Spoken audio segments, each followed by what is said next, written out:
তো ভাবছি আমি এখন যাব চান করতে।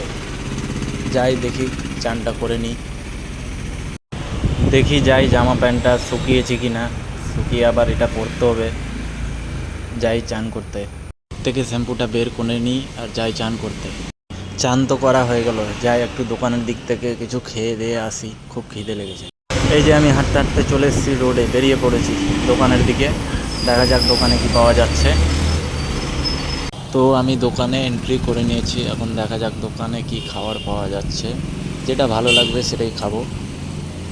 আমি দোকানে পৌঁছে গেছি, আমি অর্ডার দিয়েছি একটা লেমন জুস আর একটা ডিমের কারি, মানে আন্ডা কারি। প্রথমে লেমন জুসটাই নিয়ে এসছে, এই যে ডিমের কারিটাও চলে এসছে। দোকানের বিল দেওয়া হয়ে গেছে, তারপরে আমরা বেরিয়ে পড়েছি। এখন যাচ্ছি রাস্তা দিয়ে রুমের দিকে। তো আমি কেরালাতে কাজ করি, আমি ওই লাল গাড়িটা যে আছে ওখানে, ওই লাল গাড়িটা চালাই কেরালাতে। তো আমি এখন রুমে এসে পড়লাম, যাই ওদিকে ফাঁকার দিকে গিয়ে একটু বসবো, বসে আড্ডা মারবো।